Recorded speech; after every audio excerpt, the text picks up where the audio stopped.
Robert. 1, 2, 3, 4, 5, 5, 6, 7, 8. Okay, welcome to History Bandstand. It's kind of like American Bandstand, and I'm Daisy Clark, aka Dick Clark, because he passed away a couple months ago. So we're basically doing like a memorial. So first, we're gonna start with art and.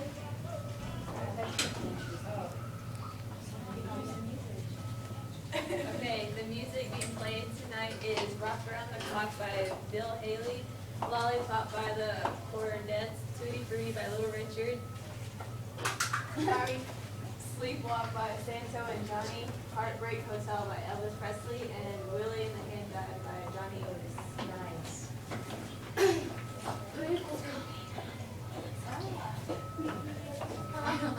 Can we turn off the light so we can see the PowerPoint? Yep, turn off the one to the one on the left. Or the far right, the one on the far They're right. blind, 'cause they got a glare. Okay, That's so perfect. a quote that I have from a painting for a painter called Powell. His last name's Pollock, so I would be Jackson Pollock. I would be referring to him as Pollock, and he says, "Painting is a state, self-discovery. Every good artist paints what he is." And the type of art they had back then was abstract expressionism, and the main artists, like the top artists back in the era, is Jackson Pollock, Barnett Newman, Willem de Kooning, Clifford. Control my audience. Clifford Still and Franz Klein. African-American artists John T. Biggers, Romare Bearden, and Henry Clay Anderson presented a different view of African-American life. Next. This is a famous painting by Jackson Pollock. I have this picture here because it's like pop culture, and it's Marilyn Monroe, and that was really famous back in the day too. And then this is the painting by, I forgot his name, but this is a view of African American life back in the 1960s. Yeah, boy.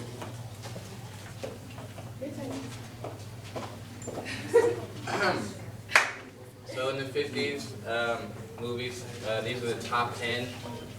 Singing in the Rain, 1952, was a musical romance. Yeah.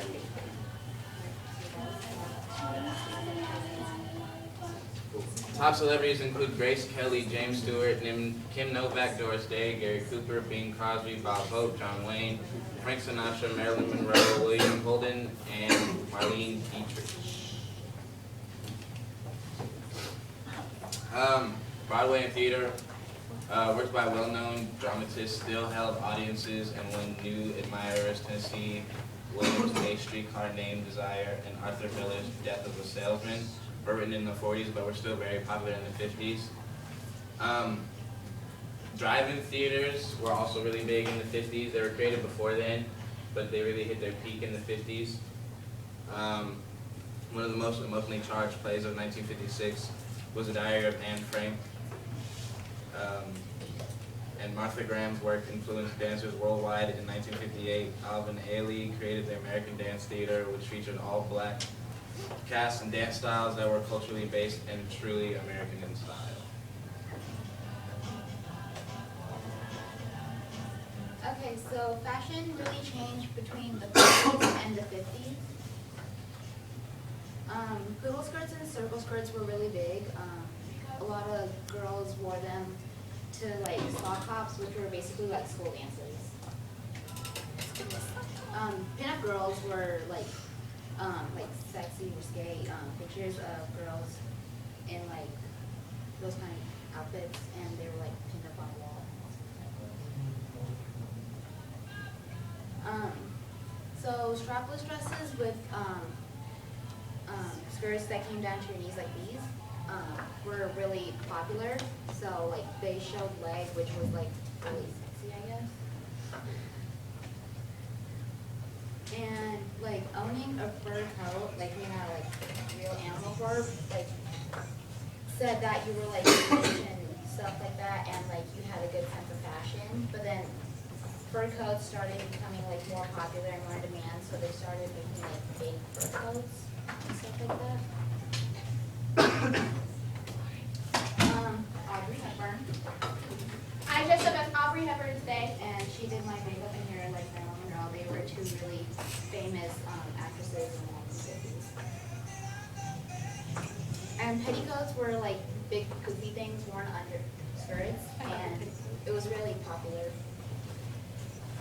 And men's fashion, a lot of them wore like, they started becoming more casual, like they rolled up their sleeves and their pants like that, and they wore like collared shirts and polos and stuff. Suits, they were like generally like dark colors like brown or black or like gray and stuff like that. And they were like mainly worn to work, like before.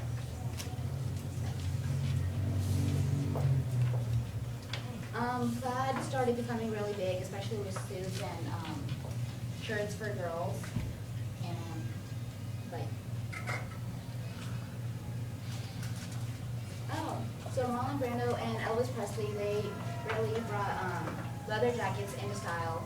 And Oh, sorry. greasers.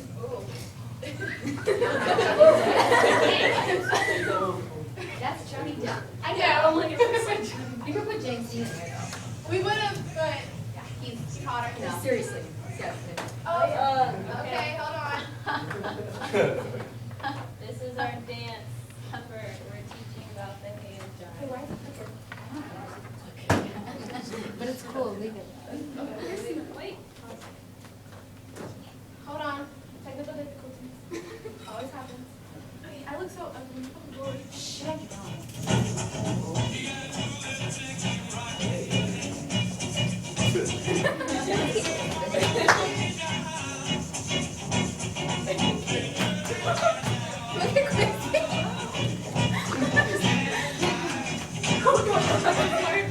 There you go.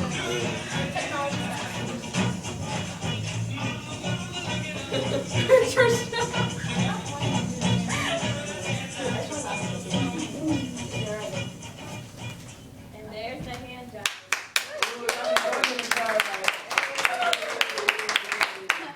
I'm not done yet.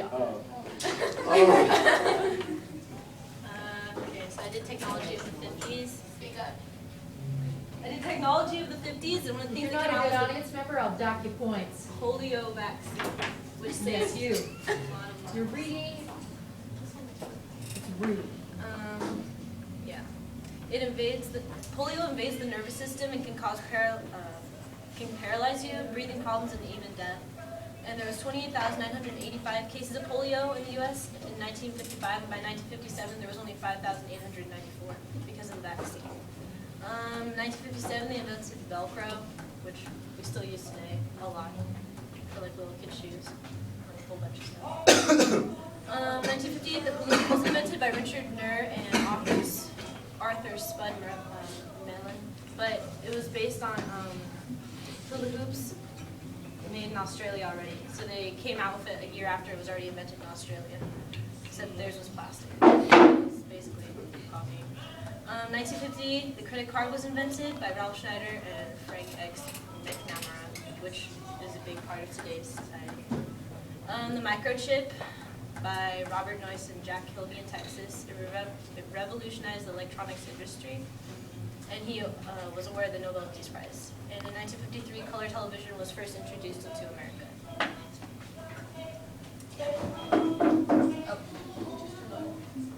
Oh.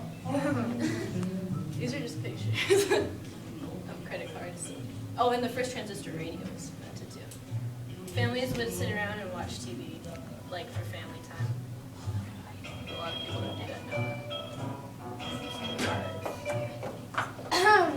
For an extra we did, I looked up classic cars of the 1950s, and I'm like the biggest car freak in the world. I love cars. This is an Allstate, and this is a Cadillac. And Cadillacs were really a big hit back then, and they will cost around $1,500, but nowadays, if you wanted to get one, it's over 10,000 grand. Next one. 10,000 grand. $10,000. Try to sound cool. 10 grand. 10 grand. Just kidding.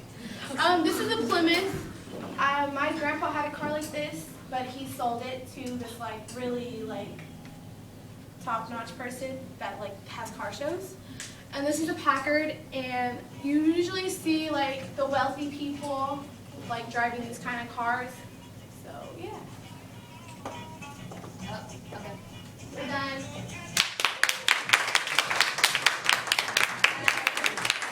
Very cool.